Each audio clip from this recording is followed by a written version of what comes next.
Not everyone gets into Jannah at the same time. Not everyone occupies the same rank. And not everyone is called from the same gate. But everyone who eventually gets in is going to be pleased. And the believer is so driven to Jannah right now that he tries to get in as fast as possible and with the highest place possible.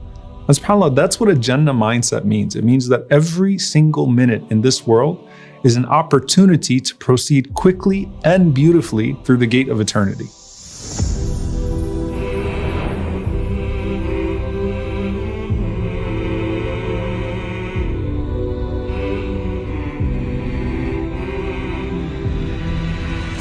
People are going to be entering Jannah at different points, and you have some that will actually be entering Jannah while others are still being held accountable. The Prophet ﷺ said that there is a gate which is specific for those who are not even going to be called to account. May Allah make us amongst them. Allahumma ameen. And he said this is the right-hand gate of paradise. And he said the rest of the people of paradise will enter with everyone else through the normal gates. And Allah subhanahu wa ta'ala controls time and place. So this doesn't all have to fit in a linear way when we're speaking about it. The Prophet ﷺ said that the poor and downtrodden, and they are the majority of the people of paradise, they get to go first. And if you think about first class and VIP in this life, who usually is always at the back of the line? And in a more dramatic way, those swaths of poor people that are turned away from the gates of rich nations. And now they're ahead of everybody else, and everybody wants to be like them. But that's not absolute, because Abu Bakr radiallahu ta'ala anhu, for example, was not a poor man, and he's going to be ahead of us all. So the scholar said that if a person used their blessings right, then they still have a higher place, even if the poor will get in faster and lighter because they have less burdens to worry about. So there's the pace that you get into Jannah, and then there's the place that you occupy within it. Now remember, Jannah is for people with certain qualities. So the Prophet ﷺ said, the first people to enter Jannah are people who are hammadun. They praise Allah subhanahu wa ta'ala at all times, in good times and in bad times. So it's not about what you had or didn't have. It's about how you channeled all of that towards the pursuit of Allah's pleasure and paradise. So you ask yourself, are you praising Allah with your circumstances or not? Because that's going to determine how praiseworthy your order of entrance and eventual station are into paradise. Now, what does the waiting area outside the gates of Jannah look like? The believers are near to its entrance, as the Prophet ﷺ said, and they're under this tree where two rivers are flowing. They drink from one of them and they bathe in the other. And this removes all of the impurities inside out, and they come out full of radiance. And the Prophet ﷺ said that as you look at the gates of paradise, paradise has 8 gates, whereas hellfire only has 7. And this is just another way in which Allah subhanahu wa ta'ala shows us how His mercy exceeds His wrath. The Prophet ﷺ said, you have the gate of salah, you have the gate of sadaqah, you have the gate of jihad, those who strove for the sake of Allah. And then he mentioned, sallallahu alayhi wasallam, you have the gate of fasting. And he said it's called ar-rayyan, which means endless drinks. And he said that no one enters that gate of paradise except for the one who's distinguished by their fasting. So Abu Bakr radiallahu anhu is hearing this and he says, Ya Rasulullah, is there anyone who gets to be called from all of these gates? And the Prophet ﷺ said, yes, and I hope you will be one of them. And this isn't random, because Abu Bakr radiallahu anhu actually used to excel in all of those things. So it's only right that he's called from all of those gates. Whereas most people are blessed if they have just one quality that they excel in, to which they hope to be called into paradise by. Now, of course, you have gifts from Allah subhanahu wa ta'ala that open all of these gates, even if you don't have all of the qualities of those gates. So when the Prophet ﷺ said, for example, no one of you performs wudu perfectly and then says, Ashhadu an la ilaha illallah, wahdahu la sharika lah, wa ashhadu anna Muhammadan abduhu wa rasuluh, except that all 8 gates of paradise will be open for you and you can choose which one to enter from. But even that's not random, because to make that dua, you have to do a perfect wudu. And you wouldn't be careful and frequent with your wudu if you weren't careful and frequent with your salah. So the wisdom of wudu opening all the gates is that if a person carefully preserves their salah, they naturally preserve everything else. And the Prophet ﷺ said the same thing about the Day of Judgment, that if the prayer is good, everything else is going to be good. And the same thing is now true about your entrance into paradise. Now, Ali radiallahu anhu said, you'll notice that the gates of paradise are actually vertical, not horizontal. You have one above the other because the higher gates correspond to the higher levels. And for this ummah, there's a special gate reserved for us, inshallah. The Prophet ﷺ said, the gate from which my ummah will enter paradise is as wide as the distance covered by a rider in several years. And in some narration, the Prophet ﷺ said, like the distance between the cities of Mecca and Hajar. And in other places, he mentioned different cities, sallallahu alayhi wasallam. So it's a wide gate, yet still, they're going to be squeezed until their shoulders are about to dislocate. And that's from the mercy of Allah subhanahu wa ta'ala.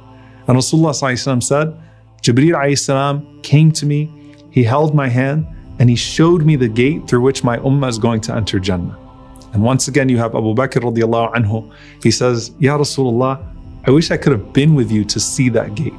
And the Prophet ﷺ said, I'll give you something better. Don't worry, you're going to be the first one to enter through that gate with me. But the Prophet ﷺ said, for all of us, he said, you're the best ummah because you're the last ummah to come, yet you're the first ummah to enter into paradise. So Rasulullah ﷺ is the first prophet to enter paradise, and we are the first ummah to enter Jannah together bi'idhnillahi ta'ala. So as we stand in line with anticipation behind our Prophet ﷺ, Qatada rahimahullah says, you can actually see through the gates of paradise directly into it.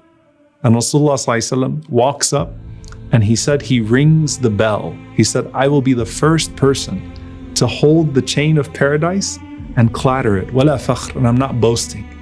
And the keeper of Jannah will answer the doorbell. And he'll say, Man ant, who are you? And I will say, Muhammad. And he will say, welcome, O Prophet of Allah.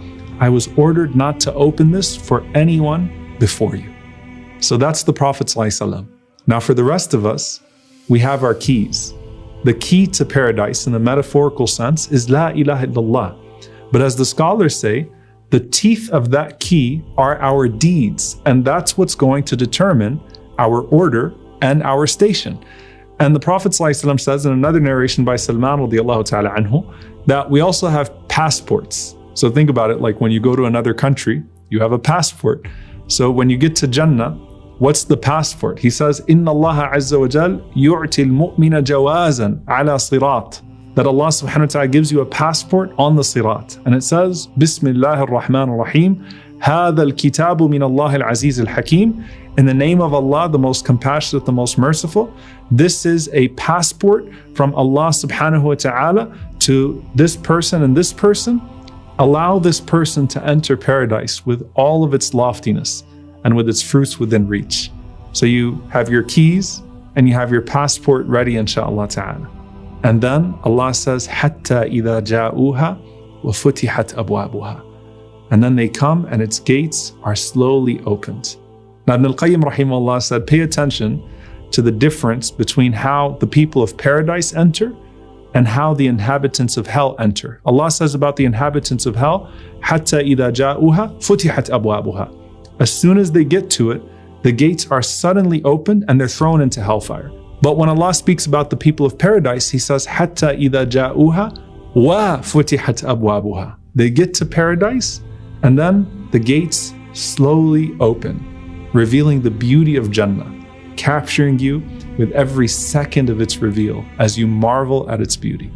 And we enter into paradise, zumara, as groups. Why? Because it wouldn't be a celebration otherwise.